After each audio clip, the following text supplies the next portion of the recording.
we have come to the end of a long journey. The American people have spoken, and they have spoken clearly. A little while ago, I had the honor of calling Senator Barack Obama to congratulate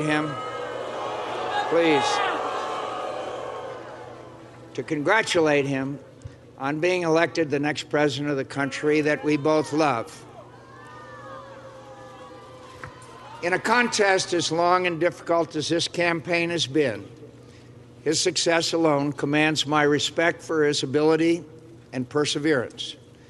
But that he managed to do so by inspiring the hopes of so many millions of Americans who had once wrongly believed that they had little at stake or little influence in the election of an American president is something I deeply admire and commend him for achieving.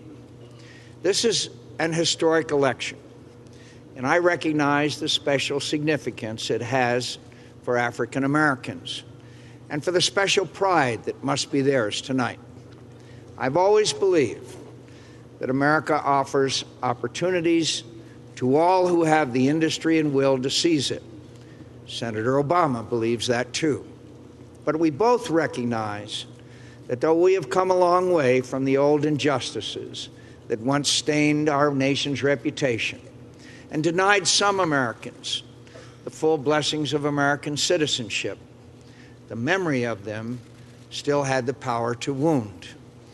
A century ago, President Theodore Roosevelt's invitation of Booker T. Washington to dine at the White House was taken as an outrage in many quarters.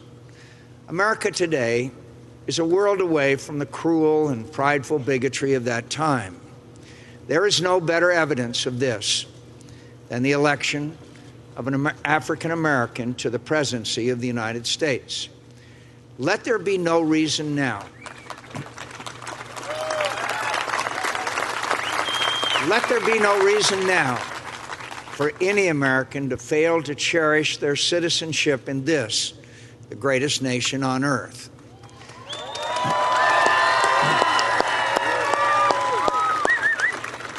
Senator Obama has achieved a great thing for himself and for his country. I applaud him for it and offer him my sincere sympathy that his beloved grandmother did not live to see this day. Though our faith assures us she is at rest in the presence of her Creator, and so very proud of the good man she helped raise.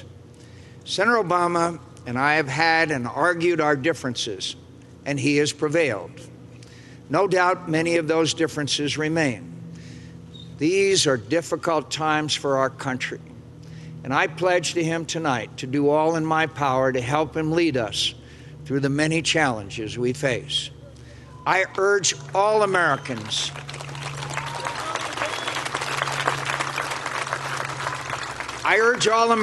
who supported me to join me in not just congratulating him, but offering our next president our goodwill and earnest effort to find ways to come together, to find the necessary compromises, to bridge our differences, and help restore our prosperity, defend our security in a dangerous world, and leave our children and grandchildren a stronger, better country than we inherited. Whatever our differences, we are fellow Americans. And please believe me when I say, no association has ever meant more to me than that.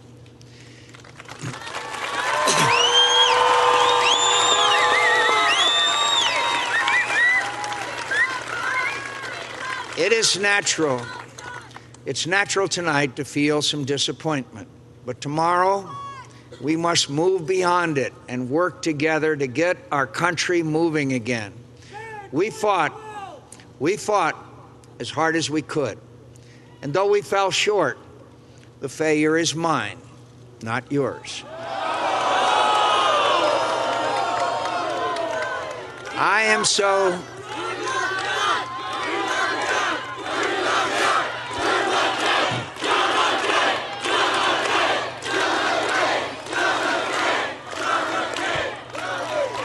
am so deeply grateful to all of you for the great honor of your support and for all you have done for me. I wish the outcome had been different, my friends. The road was a difficult one from the outset, but your support and friendship never wavered. I cannot adequately express how deeply indebted I am to you. I'm especially grateful to my wife, Cindy, my children, my dear mother,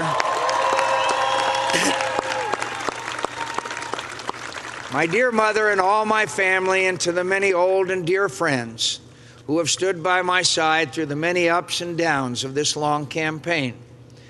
I have always been a fortunate man, and never more so, for the love and encouragement you have given me. You know, campaigns are often harder on a candidate's family than on the candidate, and that's been true in this campaign. All I can offer in compensation is my love and gratitude and the promise of more peaceful years ahead. I am also, of course, very thankful to Governor Sarah Palin, one of the best campaigners I've ever seen.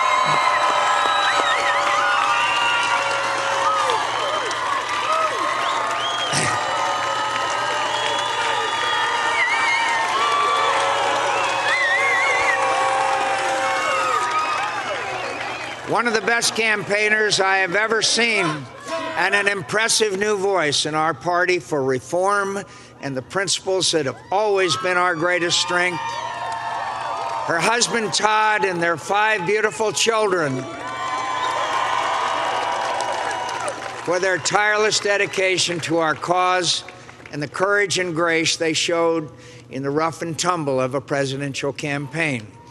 We can all look forward with great interest to her future service to Alaska, the Republican Party, and our country.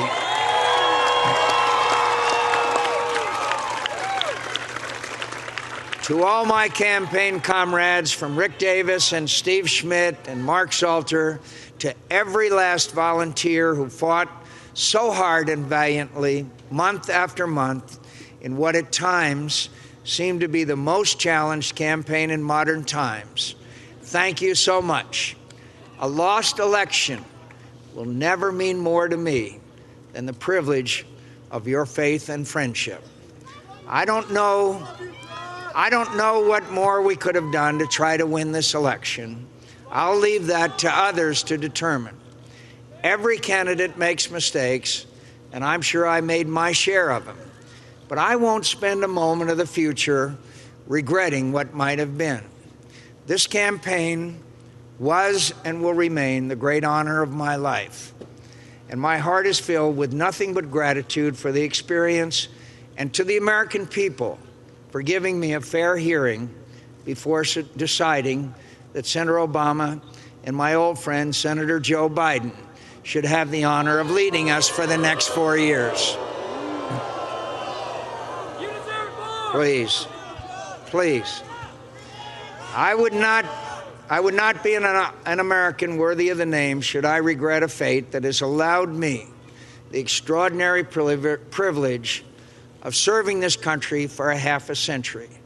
Today, I was a candidate for the highest office in the country I love so much. And tonight, I remain her servant. That is blessing enough for anyone, and I thank the people of Arizona for it.